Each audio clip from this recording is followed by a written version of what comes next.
approach phases, non-government undergoing a number of phasing burns Crew as it Dragon reaches its that's way going to be station. launched by basically a All of that private will be coming up soon. organization. For now, SpaceX let's is check back in contracted with for it, Courtney in Mission and Control they're Houston. going to replace the nose cone with a glass cupola, so the 4 civilians on board can actually look up at the nose and into space, which will be cool.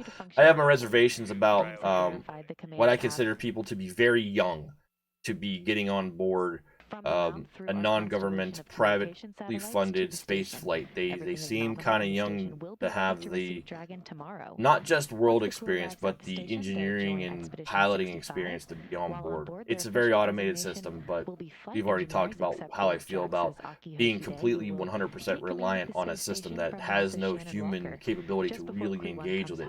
Dragon does have that, but how well, late 20, early 30-year-olds will handle a situation like that does scare me a little bit. Thomas Pasquet They're for the final out part there. of their People mission. like to Flight just like director go space at all Paul costs, Kanye but is on console now, leading flight controllers in I would Houston have for launch, preferred some and people flight with a director little Scott bit Stowe more. will lead I would have launch for preferred some Falcon tomorrow. like a former Just a astronaut been reminder, on our that launch crew. today will take about 23.5 hours to get to station, with a docking to the Node 2 forward port scheduled So anyway, tomorrow what at questions do you 4:10 have? p.m. This I don't Central. want to say this is a Once routine Dragon flight is at this docked point because to the any crewed station, flight the is team not here in Houston routine. will assist But Dragon and this space is the station third astronauts with crewed leak checks as flight they will work to of open Crew hatches on Dragon. both Dragon So and the inside of we've the been down station's this road pressure twice now, reading adapter. and we kind of know what to We expect expect. hatch open to take The place biggest thing approximately here 2 that could hours cause an after abort is docking. weather That's it for us here or in some Mission sort of Control ground Houston. launch I'll send it system, back over you to know, the team in check some Florida. fault Marie? that says abort automatically. But at T-minus 24 minutes, everything looks good to go. You're looking live at the Falcon 9 rocket and SpaceX Crew Dragon, and we can see liquid oxygen venting off the Good, I don't rocket. have to That explain is, it. normal That's and condensation of the expected. LUX being It loaded is into the now lower stage. T-minus 23 minutes, 50 seconds, and counting from the third astronaut launch from U.S. soil in the past year, and the first with two It's gone from we couldn't get someone from U.S. soil to we're putting them up at a pace now that we're likely to start exceeding what is reasonably the capacity of ISS. Also, speaking of ISS, there's an inside view. We can see them. I mentioned this on another stream during Darkest Dungeon stream this week, but Russia has decided to withdraw from ISS starting in 2025. Hey, Manny, stop reading my mind, dude. Manny brings it up, so just gotta start talking about it. What do I think about the impact of Russia pulling out of the ISS in 2025 of long-term ISS mission? So crew, I don't think it'll have a major impact. I think that there's still enough interest from JAXA, ESA, CSA, and NASA to put personnel on ISS. What my concern is the engineering of half of the space station is Russian. You know, there's a Veda module, go to the, past the common module in the middle. That whole half of the station is not engineered by a U.S. firm. My concern is not people. My concern is the engineering. We already had last fall where they had to seal off several sections of the ISS to track down a leak. It was a small leak. It wasn't threatening the station, but it was a leak. And this will be the first time and they it was in one of the Russian components. When Russia stops maintaining it, right? Because you have to understand the ISS is effectively, that's on the I don't launch pad have right anything now. really useful to show this as a demonstration, but here, we'll do it this way. With the arrival of ISS the is Crew 2 effectively, team, this I long believe tube. that'll bring the The head big count pieces you see on is all station to supporting 11 structure, people. electrical, etc. And But as it's a much long as I tube, love and in the camping, middle there's a it common does sound- module, and it there's does a sound like the it would be a U.S. little half, and there's a crowded up Russian there. half. Yeah, And the Russians maintain the Russian half. They don't. I mean, they come together in the middle, but largely during the day, they're in their own halves. It's still like there's there's an unspoken Cold War up there, even though they're cooperative science, etc. And they go into each other's sections. It's not like they're classified from each other or anything. But what happens when we're no longer sending Russian specialists to the Russian half to maintain the Russian equipment? Quite a full house. They'll be That's my camping concern. out, rolling up their sleeping I think bags. ISS can survive it. I think that It'll be, there will need to be some sort of What a legal great transfer of benefit to being property. I don't commander. think You Russia have can your own continue to private claim section. ownership of their equipment on their side of the ISS if they withdraw. That's part of withdrawing from it. Yeah, and that's But honestly the window who, shots from an that we engineering have perspective, receiving from becomes the crew have been one of my responsible for favorite things maintaining from their the half of team the space up station there, is and really even where my Bob concern and Doug is. whenever they were up there as well. Russia and China Just are moving the forward view together in outside of space, the and Crew I really Dragon feel like window, we're entering it's this actually my era phone of a backed second up right space now. race where And it's Vladimir just Putin has incredible, talked and I about love being a what space that we power get to- again. that they share I their think all this perspective with language us is detrimental to human advancement, above. but that's not human nature, apparently. We want to be nationalistically competitive, at least some people do, and that's causing what has been a good 25 years of cooperative development since the fall of the Soviet Union to basically end in 2025 in space. China and Russia will not sign on to the Artemis Accords. They're going to try to do their own thing on the moon, which, and why at this point are we doing that? Why are we not all just trying to get there together? But I guess parallel engineering is the benefit of that, which has been demonstrated for the past decade in getting astronauts onto ISS on the Soyuz. In the we had the lack of the space shuttle. Soyuz had not been developed in parallel to the shuttle and the Apollo era rockets. There wouldn't have been an ISS because Reuters, no one else is getting California, astronauts into her space home from state. basically MacArthur served 2013 to as a mission 2020. specialist aboard Space Shuttle That's Megan Atlantis on MacArthur. That is STS-125, the final servicing Doug mission Hurley's of the wife, Hubble the Space pilot Telescope. of She operated the shuttle's Crew 2. robotic arm over the course of 12 days. Yeah, and she also 21 flew, as it says hours, here, capturing the STS-125, which was the telescope final and Hubble maneuvering servicing the crew mission. members throughout 5 Webb, spacewalks James to Webb lengthen the Telescope coming up. telescope's life. We'll see if they hold schedule. I don't like to get too up Remember on to clonk that follow button. NASA scheduling until they get within like 2 months or something. But yeah, so I guess that answers your question, Manny. I'm just kind of thinking out loud on it. I don't think we'll miss. I hate to say it this way. I don't think we'll miss the cosmonauts, right? Because we are going to 11 crew members this morning, and it's going to be, a crammed bunkhouse up there. But I do think we'll miss the expertise with their own engineering. I think that's a risk. France, Pesquet first flew to space on the Russian Soyuz as a flight engineer for expeditions 50 and 51. So what other questions you have this morning? I know it's early. It's 5:30 in the morning. We're T-minus 19 minutes until we launch this thing. Everything continues to look good. There's been no more further updates on any system statuses that are off nominal, and the ground weather look and the range continue to look good. Has launched from America in more than a decade. Each of these 4 crew members will join. For those of you that missed it, I did show the patches that are going to wall. Rocket was here earlier. But be adding 2 patches to the wall and taking one down this morning. The Expedition 59 patch will come off the board, as we only keep the most recent 6 Expedition patches on the space wall behind me. This is the Expedition 65 patch. It's a little bit of see-through because there's some green in there, but the green areas on Earth are green. It's, again, I thought it was much smaller than it is, but when I got it, it is pretty big. In terms of being a mission patch. Those are the flight wing size. You guys are kind of used to that size. But that's a pretty big patch.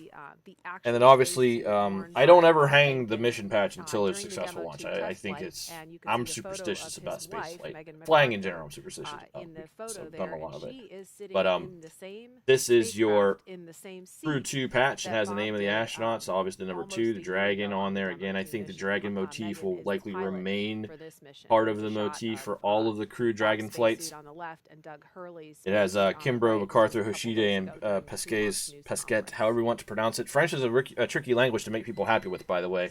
You can Americanize it and make a lot of people happy, or you can try to pull off the French pronunciation, which is going to piss off half of France. So I'll just go with Pesquet.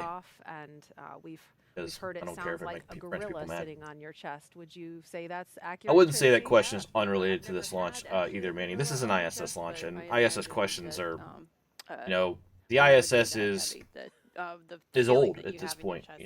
They just got new solar arrays this winter. Once again, the white cloud that we see there and is expected, NASA, ESA, and CSA and JAXA are doing what they can to keep her operational long term. But I think probably, we'll get our extension from a NASA perspective on ISS, probably taking her to 2030. But I think in the next super chilled to help probably 2 to 4 years, I would hopefully on the short end of that, we need to start talking about what's after that. Negative 336 degrees. So, and ISS is too important. The U.S. side of the station is a national laboratory, which gives access to it to all sorts of scientific entities in the U.S. And I think losing a national lab at microgravity is a super bad thing. Seen in control rooms from Kennedy Space Center. Sorry, I keep rubbing my eyes. It's early. Are all laser focused on keeping this crew safe. So T-minus 16 minutes until launch. Go through the next couple mission timeline items here that are going to pop up on us. At T-minus, it's 5:33 in the morning. We should be on second stage LOX load now or very shortly. There's Kathy Luter. She is the new head of human space exploration at NASA. She took over that post last year. If you don't follow her Twitter feed, do so. She's a super informative lady. She's level-headed, which I love about her. She's matter of fact. She has to walk the PR line in her job, which is one of those things in NASA's like, it's a science agency. Stop trying to sell me something, right? I'm with you. I'm already there. But I get they have to sell it to everybody else. They don't have to sell me. I'm sold on NASA. But she's been good for the program. She was promoted pretty much right after right around the time DM2 came back down to Earth. and we need And to she's been primarily be responsible there, for, think she was things originally straight, the head of the making commercial sure crew we're making program, the and then right she became the decisions head of so all that we're getting human that space crew flight at safely to NASA. the International And she's Space been Station. really the shepherd of the primary shepherd of the program, from getting, you know, the shuttle era ends to getting SpaceX Crew Dragon and, you know, Boeing Starliner when it flies to this position. So I'm the sort of a person who doesn't believe, you know, gender or demographics or job qualifications.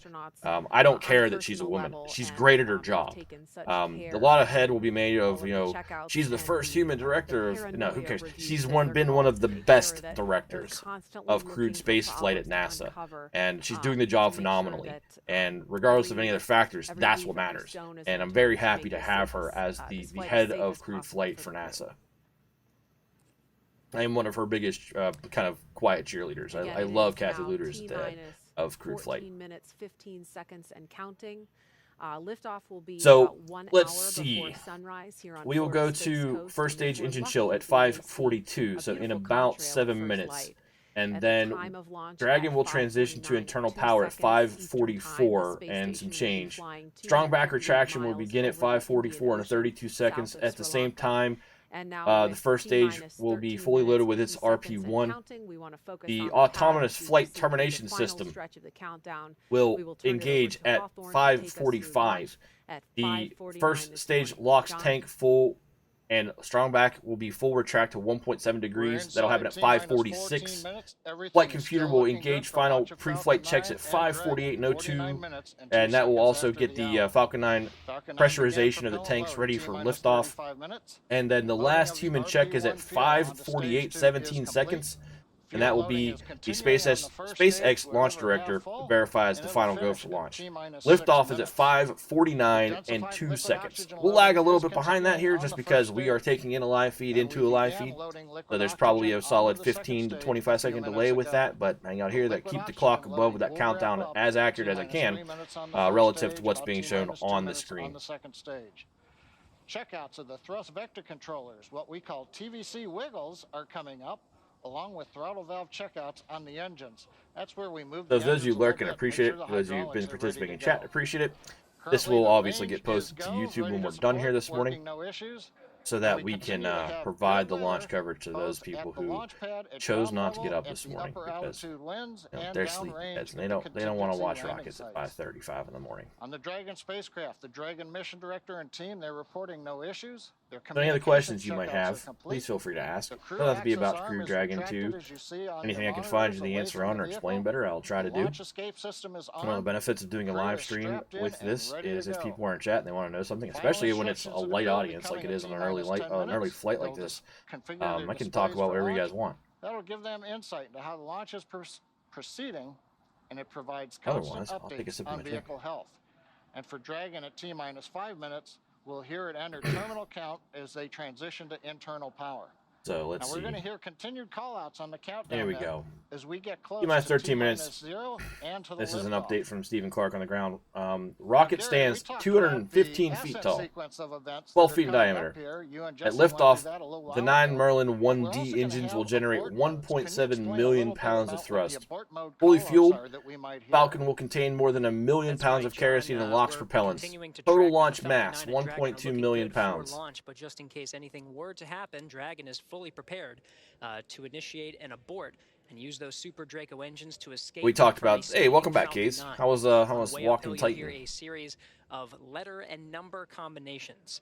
Those will denote the stage that the rocket is on. So we're at T-minus 11 minutes that we're on as well. for Crew 2 Dragon to take off and head to the ISS. Again, this is about a 23 and change flight, so you want to see docking. I will likely get up for docking in the morning because I like watching this stuff. But I'm not sure I'll stream it. I'm not, you know, there's not a whole lot of interest in waking up this early, right? So if you want to watch it, get up tomorrow morning, tune in NASA TV on either the NASA.gov page or go to their YouTube channel. Docking's cool to watch. If you've never watched docking, it's cool up until the point that the hard dock happens. when they actually get the latch hooks into the docking module when it gets that hard capture. And then it's like an hour, right? It's like an hour until they open the hatch. They have to do all this checkout. They have to, get the skirt equalized and all that stuff. But I would at least watch until the point that there's a hard dock, because seeing that thing come into ISS is really cool. Anytime you see something come on an approach to ISS, you see these two objects that are going, super fast in space, come into that closer proximity and mate is really a cool thing. Dragon, SpaceX, confirmed crew displays are configured for launch. So T-minus 9 minutes 48 seconds. Visors have been down for a while, ever since the launch escape system has been armed. Shane, Megan, Aki, Tama, we're thrilled to have crew on board Endeavour once again, and truly honored to have you all at the helm. Flying 4 astronauts in space. Again, this is the max configuration NASA's contracted for. Speaking of contracts, there are 6 more Dragon flights contracted between NASA and SpaceX, and I imagine that that's to give Endeavour. There we go. Thanks, Manny. I imagine that is to give Boeing a chance to slide in, right? 6 more. If you're flying 2 Crew Dragon a year, which seems to be the tempo right now, that's 3 years. That gives Boeing Starliner a chance to slide into the commercial crew program and give SpaceX some competition. As again, Starliner won't do its redo of its test flights, DM1 uncrewed test flight, until the fall. So if it follows the same pattern that the DM1, DM2 rotation took, you could feasibly see a DM2 type crewed mission of Starliner in the spring of 2022, which means, in theory, fall 2022 to spring 2023, you could see crewed Starliner flights. This is all on the assumption that everything goes correctly, but that puts them in rotation with SpaceX, and then it allows NASA to stretch those 6 missions for SpaceX out, so they're not having to rely on SpaceX every 6 months as the only provider. We'll see how it goes with Boeing. I don't have a lot of confidence in Starliner, just because their own engineering and testing has demonstrated to this point that we shouldn't have a whole lot of confidence in their engineering. But we'll see what the flight in the fall looks like. Again, they're ready to test now, but they require a docking port on ISS. And sorry, Ghost Rider, the pattern is full. ISS is jammed. There's a traffic jam at ISS right now. Not enough docking ports for all the things they want to put on it. And crewed flights to do crew rotation take precedence over everything. Resupply takes precedence over test flights. Test flights will come last. So Starliner is the last kid to get picked in gym right now. That way, when we get to T-minus 2 seconds and we spin the pumps up and everything comes to full power, we're not pulling. So thanks for hanging out with me this morning. I know for K's this isn't that early. It's almost 11 a.m. over there in Ireland. For Minnie and Rocket, I know it's early for you guys. Thanks for waking up with me this morning. I was going to stream even if no one was here, because this is a crewed flight and I'm not going to miss a crewed flight. I missed too many crewed flights of the space shuttle when I was in the military, and I have committed myself to never miss another one. All right, so the pre-valves are opening on the Merlin 1Ds on the S1. So the super chilled pressurized LOX is starting to flow into the turbo pumps on those engines. That's at T-minus 7 minutes mark.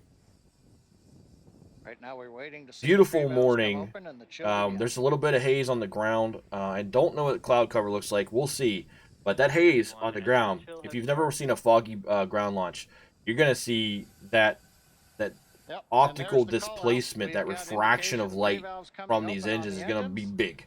It should be very impressive to see. Even though it will kind of be fuzzy, it's going to be more displacement of the light as it refracts through the fog on the ground versus, a 3 in the afternoon launch where everything's relatively clear and you see that nice tight cone coming off the engine nozzles.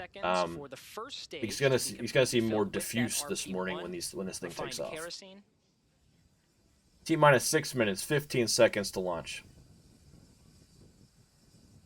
Mustache is like super itchy. To flow through the first and second stages up to the final minutes before T0. RP load is complete. First stage confirmed, full RP1 kerosene load. Bam, I'm right on time with them. I should do their job. Until an instantaneous launch window today. That'd be cool. I couldn't start to sell the Teslas though. Like, oh, we had them drive out to the space pad in brand new Teslas this morning. Who cares? Who cares what car they get in? I don't care what car they drive to the launch pad. No longer relying on the lines from the ground. And from there, the Falcon 9 propellant tanks I pressurized for I would strong love back to work for retract. NASA, SpaceX, There'll be but I another wouldn't want to be visual an engineer. milestone. The clamps just Okay, below I'd love to the be an engineer, Dragon's put that way. unpressurized But that's a top will whole lot of open, and the responsibility. strong Like, back will because there's catch not at a just there's 2 degrees. most of the engineering now is like kind of And right subcontracted. after So liftoff, I'd up rather to be 45 in flight degrees. control at NASA, or in some measure of training, Again, RP1 development kerosene, of mission both on the systems, things first like and that. That's second where I'd like to work. stages. Liquid oxygen continues to flow All right, through so on the first and pressurization has second begun. stages. Getting ready for the final retraction of the strong back, which if you look at the rocket as it's pictured on your left-hand side, there's a structure that's sitting on the left. It looks like it's got stuff kind of sticking off of it. They'll be using this hand, I guess. That is the strong back. That's going to retract, and it's very, very short retraction. It's only 1.7 degrees, as opposed to, say, the Electron, which is like 20 degrees. And right on time, Dragon is now on internal power. You just heard that call out. Dragon now converted to internal power. Major event coming up is going to be opening the clamp arms around the second stage in preparation T-minus 4 for minutes, 30 retracting seconds to the launch. strong back away from the vehicle to get ready for liftoff. Strong back is retracting. We heard the call out. Strong back is beginning to retract. We're into the automated sequence. So the question that usually gets asked when there's more people in the audience is, will they land back at Kennedy? No, because, hey, why aren't we landing the rocket back at Kennedy? Why was the S1 recovery not back at Kennedy? Does anybody remember from the previous 2 crewed missions on Dragon why we cannot recover the S1 at Kennedy? Who remembers? We've had this class before.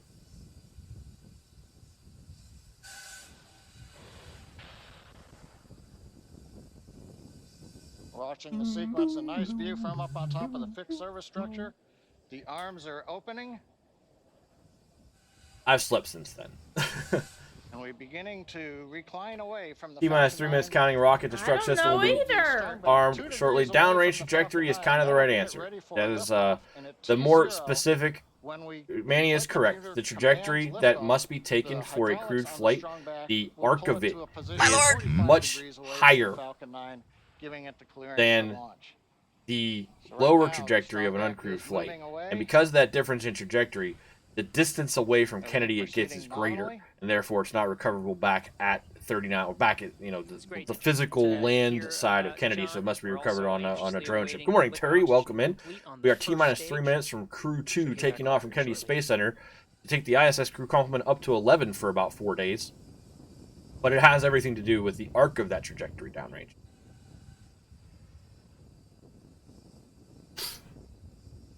Excuse me. Dragon has transitioned to terminal count and is on internal power. Terminal count on internal power. Locks load is complete. Stage 1 locks complete at T-minus 2 minutes, 37 seconds. It looks pretty good for launch, Terry. The range is green, weather's good, downrange looks good. The only thing that's really going to stop this thing right now is if they have some sort of actual automated systems check that stops it. Everything else about this launch looks great this morning.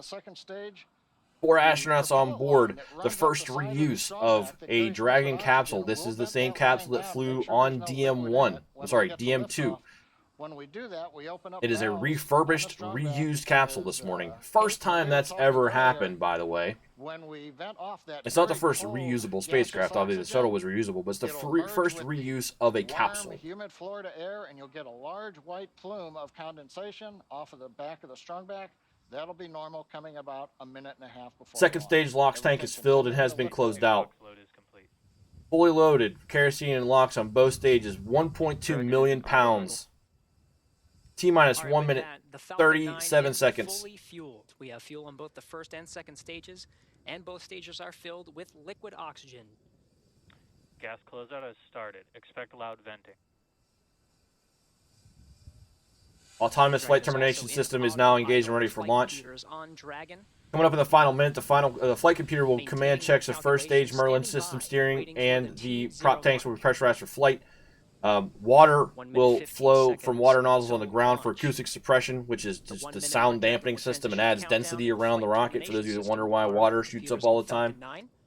The command to start the engine sequence will be at T-minus 3 seconds. That will be automated from the onboard systems. FTS is armed. Falcon 9 is in startup and is FTS, flight termination system. Dragon is in countdown.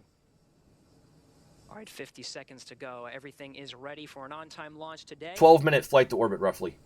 Dragon, SpaceX, go for launch. Copy. Go for launch. Ground teams are ready, and the crew inside Dragon is ready. 30 seconds to go until launch. Best part.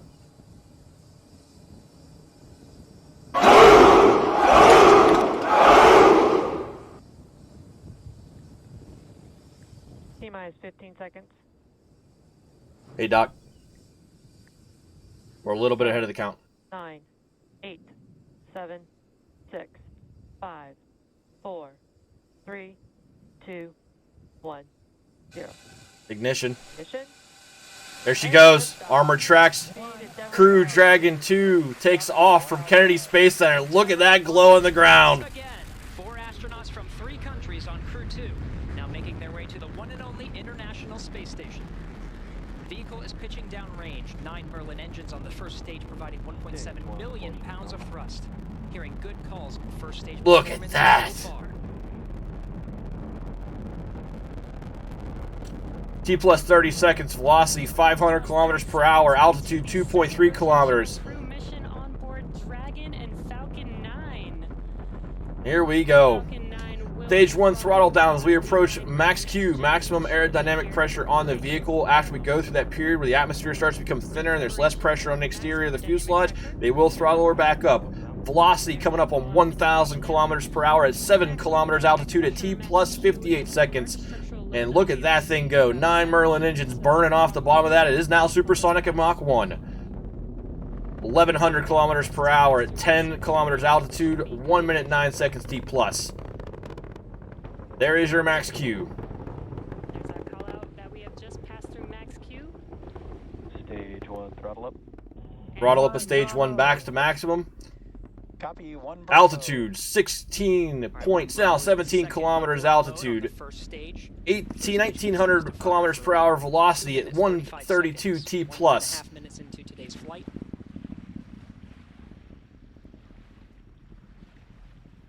She is pretty, boy. Falcon 9 The now pictures traveling from this at on the ground are gonna be 1,500 beautiful. miles an hour. Morning launch, catch all that stuff, and see if I can get my face out of the way of this thing. MVAC engine chill started.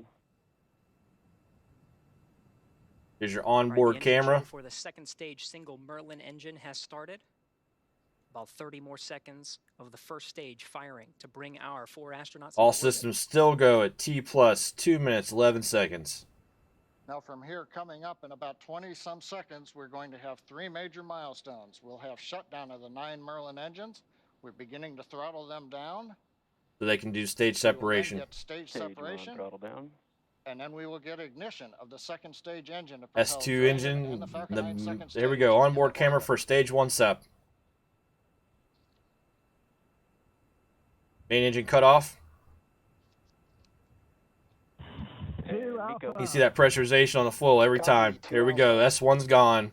S2 fire up. You watch that right cone start to glow. Beauty. Absolutely beautiful.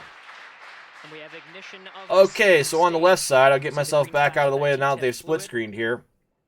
The expansion You can nozzle see on the second stage the Merlin waffle vacuum wings going coming out for right re-entry where on the the S1 on your lights left-hand side. The performance S2 of the is second lit stage and so far. glowing and sending 4 astronauts further out to their orbit to get ready to go to ISS. The second stage engine streaming past the first stage as the grid fins are coming out. We also briefly had a view of the lights of Central Florida in the background.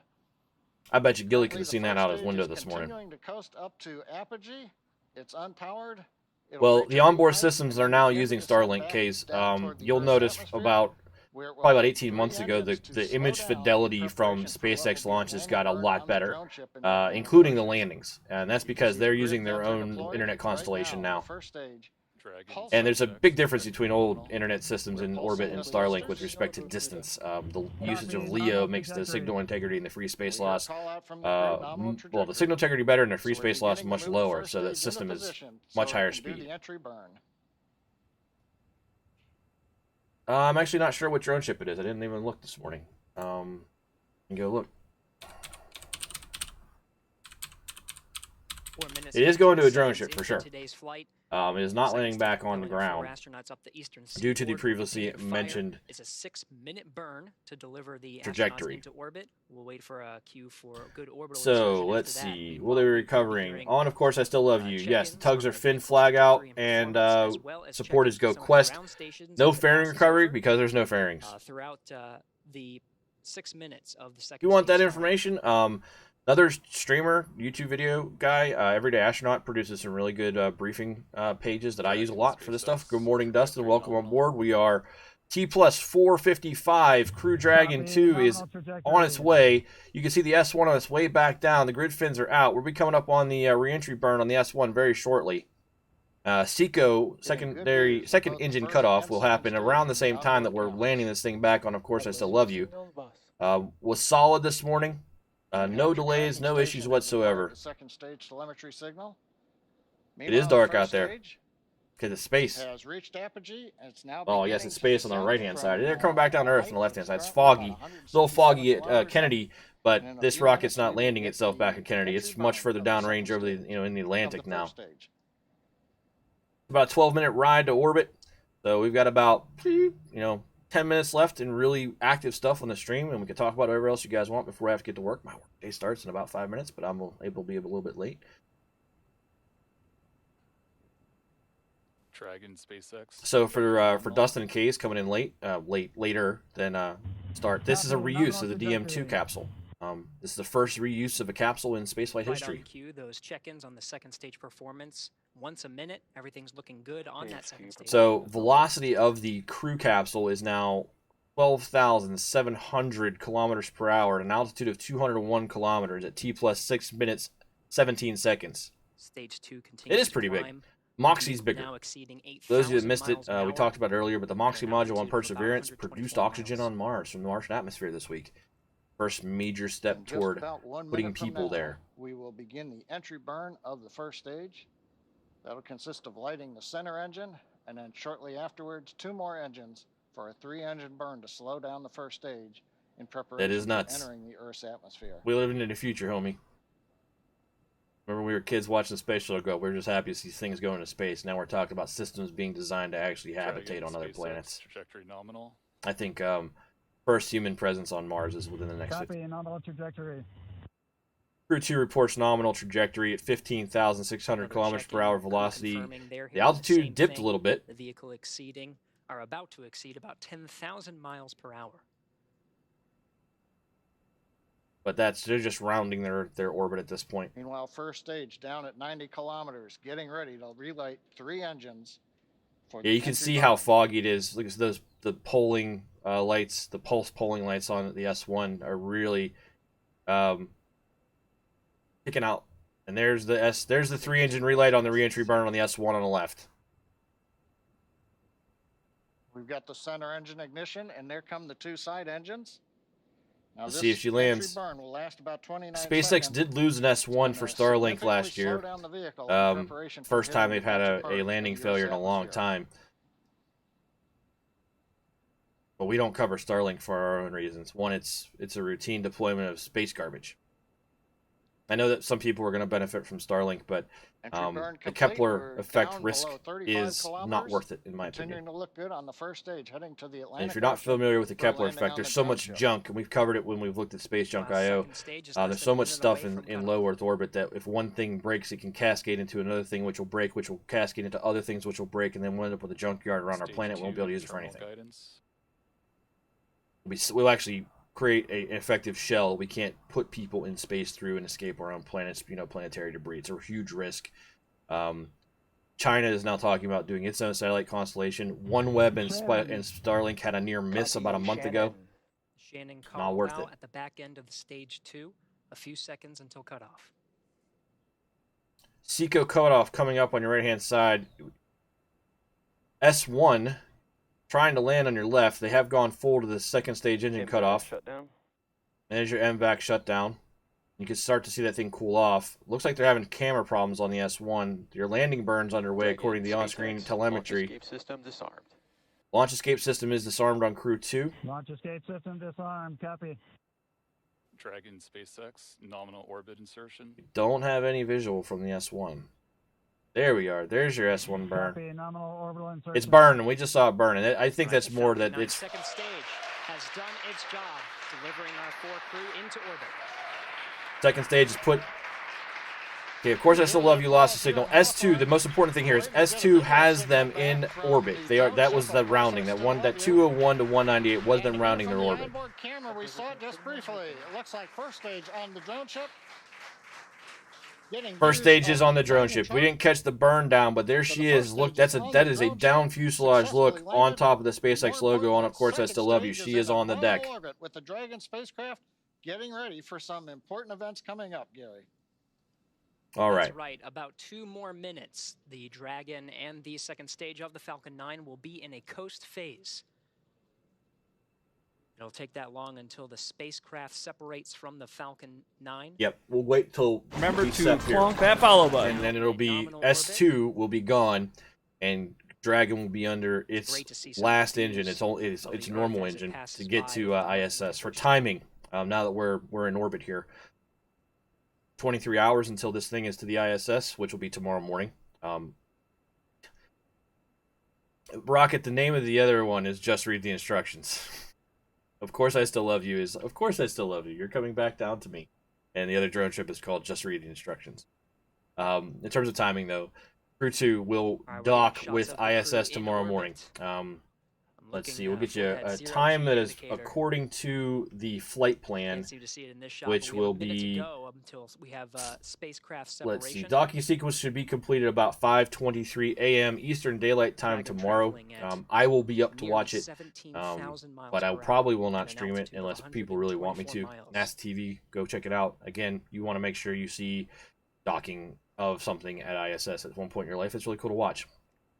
For the next 4 days after that, the crew complement on ISS will be 11 personnel, including the cosmonauts. The crew here is 2 NASA astronauts, a JAXA astronaut, and an ESA astronaut. Less than 30 seconds. Yeah, I'm hoping for that. That one, so as Rocket helps me segue into it, while we have 11 crew on board, 2 crew will sleep on Crew 2, and 2 crew will be tasked to find some place to attach their bunk because there are no spare bedding berths on ISS. As a nominal crew complement 7. Then on the 28th, Crew 1 will detach from ISS and come back down for splashdown in the Atlantic and recovery by SpaceX. Now, if you remember the DM2 splashdown, we had all sorts of civilian craft in the water, and then we also, there's your Stage 2 SEP on the right from Dragon. Beauty with that sun in the background.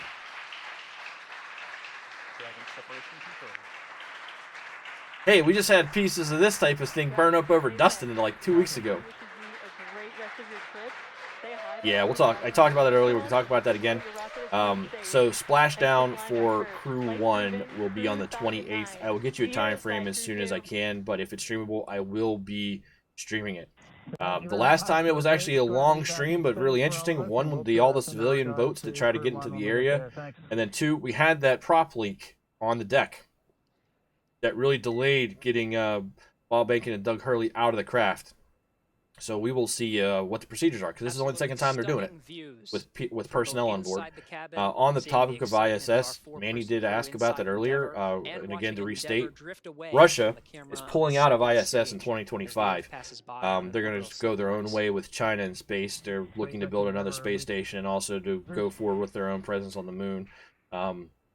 From a personnel concern, I think it actually lessens the stress on ISS, but from an engineering and maintenance standpoint of a full 1/2 of the crewed section of the ISS, I think it's a risk. I think that we don't have any real trained specialists on what's in the Zvezda module that aren't from Roscosmos, so got 40 years to get people trained on that stuff if we want ISS to really have a maintenance lifespan past a couple of years.